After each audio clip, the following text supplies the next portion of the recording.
So guys, I really hope you enjoy my streamer cookie delights. Go buy them. Website in the description.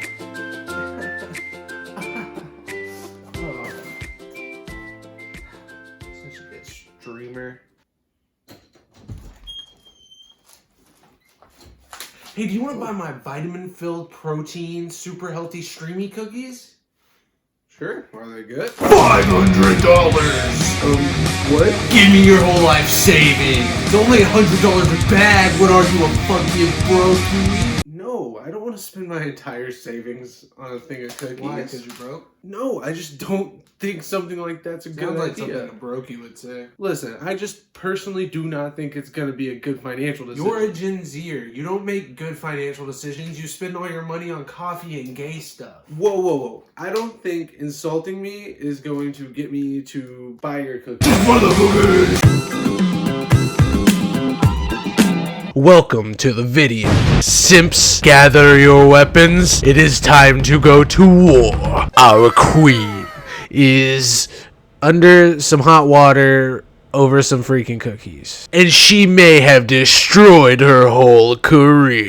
Not really, but she definitely did not make the smartest move. So what's exactly going on? Well, streamer, and as a portion of her audience, refers to her as the Simp Queen, along with a company called MaseNCH, has released a cookie called the Midnight Cookie. And you see, the issue with the cookie is nothing like the pink sauce lady. It's not like anybody who's getting rotten, moldy, gross, infested. It was none of those things. No. Pokimane has committed a much worse sin. Making a cookie that is just way too expensive. And on top of that, she's also getting shot down for her cookie being very similar to this other brand of cookie that was released not too long ago. We'll dive into the whole situation and see what we think about it. Now, this tweet from user @FearedBuck said Pokimane's new product is apparently just a rebranded Tootsie Midnight Mini Cookie, which she sells for 3 times the price. The only difference between the cookies is vitamin D3, $28 versus $9.99 for 400 grams. Now, if you take a look at the cookies, yes, they are almost exactly the same, with the only difference being that the MaseNCH cookie has 3 micrograms of vitamin D, which is what I give to your mom.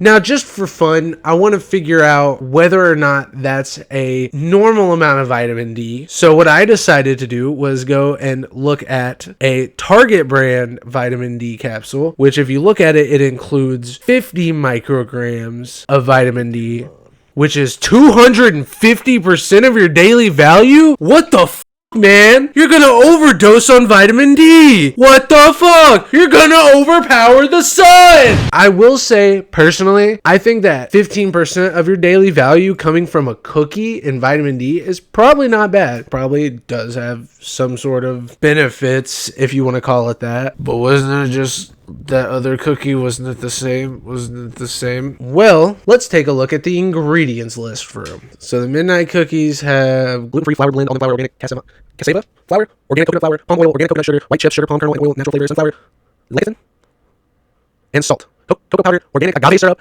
soluble tapioca fiber, vanilla extract, baking soda, sea salt, natural chocolate flavor, mushroom powder, with stainless steel. And now the Tootsie Mini Cookies: calcium, iron, potassium, gluten-free flour blend, almond flour, organic cassava flour. That's the same cookie. I feel like I said mostly the same words, at least. So what the hell? Did she just yoink another cookie? Did she just steal somebody else's cookie? Well, funny enough, she actually responded to this on the Hassan and Friends podcast, Fear and let's take a look at that right now. The name Midnight Mini Cookie. Midnight Cookie, by the way, is like a dress term. So people found That Chick-fil-A looks really good on my table. old images of a product that looks similar to ours and has the same name, Midnight Mini Cookie. And the thing is, we work with the same manufacturer, so we were aware of that product. It no longer exists, and it existed for one sample batch, and it was like sold at a Costco months and months and months ago. And they didn't want to use that recipe anymore. So when we started working with this manufacturer, we taste tested a bunch of stuff of theirs, but when I tasted, well, it was an older version of these, I was like, these are the ones that I like the most. So we took that recipe and we refined it a lot. Like whether it's where like a certain ingredient is being sourced, or the type of flour mix that we're using, or the quality, or whether it's organic or not. Okay, so basically she cleared up that whole debacle. Her cookies are made by the same manufacturer, and she was given permission to take this formula from the company that was selling those cookies and turn them into her own. So everyone could shut up about how they're the same fucking cookie. And apparently she said that they were only just a test batch that was sent out to Costco to see if they would sell.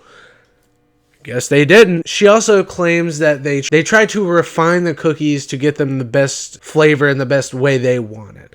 Now, if you look at all the nutrition facts, they're pretty much the same thing. And I don't know how true that would be. I don't know if just getting it from a different source changes it enough. But at the end of the day, she was given permission, according to what she says, allegedly. Another thing she brought up is white labeling of products. Now, everyone is thinking that just means, oh, you stole a cookie brand, you took this cookie and you slapped your label on it, and it's just the same thing as this. Kinda, yeah, but in a less negative way. And I don't think she stole it. She was given permission to take this cookie formula and use it and sell it as her own. So, what is white labeling? So what is white labeling? White label products are sold by retailers with their own branding and logo, but the products themselves are manufactured by a third party. White labeling occurs when the manufacturer of an item uses the branding requested by the purchaser or marketer instead of its own. So we'll break it down to its bare essentials. So company A goes to manufacturer A and says, hey, I want to make this. You already sell this. I want to change it up, change the labeling up a lot, and sell it as my own. Some people consider that to be a pretty disingenuous way to sell a product because it doesn't really just put you as close to your product as you would want. You just have the third party that does make it for you. And to some extent, I agree with that, but also it's just kind of another way to make a product. If it were me making something like this, I would personally go for a more homemade route. I would try and make it my own the stuff to make it. I would just want to be closer to the actual manufacturing of the product, so I knew what was going out was what I wanted it to be. One example of doing it the way I would prefer is Oompaville. He has a company called Sour Boys. I haven't tried any of his candy, but I really want to. I really respect the way he does his business model. All of his friends and family are all his employees, and he manufactures himself. He bought the equipment to do it, and got scammed out of a little bit of money, but I'll be damned, he gets the job done, goddamn. Again, she says she made changes to the formula from those original cookies. Yeah, it is technically a slightly different cookie, but almost exact same formula. Next, we're going to talk about the price. Since we've already talked about how she got the formula from another person that was selling these type of cookies before, I feel like the conversation of comparing the prices of the two is irrelevant. I feel like people are like, well, you could get this cheaper. Well, technically you can't. This is the brand that they're trying to sell. So we're just going to talk straight up about the price of Pokimane's cookies specifically. You can buy 4-ounce packs of cookies for $28. That is $7 per bag of cookies. I'm not gonna lie, that's kind of hefty. That's not my budget. I got the Walmart. They're called thumbprint cookies, apparently. Is there not a price tag? It usually says the price like right here. That whole package of cookies, which is a pound and an ounce and a half, was probably like $3 maximum. That is crazy compared to these Mina cookies, but it's a hefty price cookie. And now I will ask you the question, what creator product is not expensive? Let me give you an example. This Cool Blue Gatorade 28-ounce drink is $1.72, which is 6.1 cents a fluid ounce. Compared to KSI and Logan Paul's Prime, a 16.9 ounce bottle is going to run you $2.18, which is 12.9 cents a fluid ounce. That is almost double. And guess what? That's not even the worst when it comes to Prime, because if you by chance want the ice pop flavor, you are going to be spending $6.69, which is 39.6 cents a fluid ounce. That is wild. That is over 3 times the other Prime bottle and over 6, almost 7 times the Gatorade price. Who even drinks this shit? And that's also not all. If you take a look at this 7.56 ounce Hershey's milk chocolate bar, it is $2.98, which is 39.4 cents an ounce. You could almost get an Ice Pop Prime for that. Versus Mr. Beast's Feastables for a 2.1 ounce bar, it is $2.57, which is $1.22. That is what, like 3 times the Hershey's bar? But granted, I assume the Feastables chocolate is probably better, but nothing in the world will beat my sweet, sweet German chocolate. Creator products are just pricey. That's just a part of buying that. You are supporting a creator you like, and that is the point of buying these kinds of things. But hey, if they were a little too expensive, you know, what's the harm in letting Pokimane know? You know what I mean? Pokimane was confronted by a chatter about the price of her cookies, and surely as a content creator, she was like, yeah, you know, she explained the whole thing and went on her merry way. Well, When people are like, oh my god, $28 for cookies? It's 4 bags. That's $7 a bag. I know math is hard when you're an idiot, but like if you're a broke boy, just say so. what? I don't think this is a good idea to go about this marketing strategy. And also, that's kind of a bad way to handle someone in your chat talking about the price of your cookies, especially given that not everyone in your chat, but your chat as a whole is responsible for you even getting to the point to where you can make the cookies. She pretty much just called a chatter stupid and a fucking brokey. You're poor. Interesting. Oh, you're broke. Yes, okay. He's broke. He's a brokey. Now, she went to Twitter. I am now even more upset because she made me actually have to log into Twitter. Go follow me, I guess. Pokimane went to Twitter, and as a response to someone responding to her clip, she said, while what I said was 100% intended to be a joke, I see why it came off as insensitive, and I apologize for that. I also understand the current price of the cookies may be expensive for some, and promise will continue to consider pricing to keep mine as affordable as possible. She also sent out a clarifying tweet saying, I also wanted to clarify this was said towards one rude chatter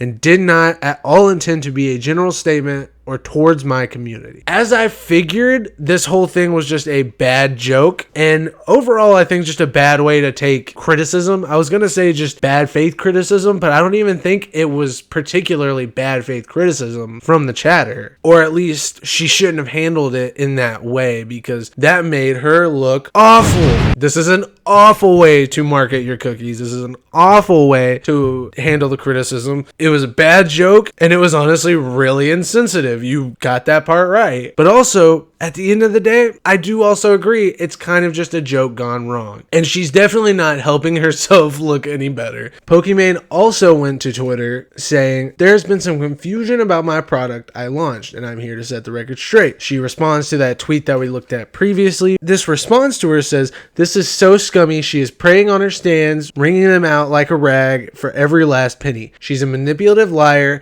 and will once again pull the women get treated unfairly and sexist cards. And then she does the worst thing you could possibly do. What she is doing is responding to hate. And she's not even doing it in the best way she could. She's calling more people stupid. This is not how you should market your cookies. I will reiterate, the clip is awful. Her handling of the situation is awful. I don't think she stole this other cookie brand's formula and repackaged it as her own. And I think at the end of the day too, if you want to hate on the cookie, don't buy the cookie. If you want the cookie, go buy the cookie. It doesn't matter. Do what you want. Quit making it a bigger deal than it has to be. That's kind of how I feel about that, even though I'm making this video. I feel like that's the most I have to say about it, so bye-bye.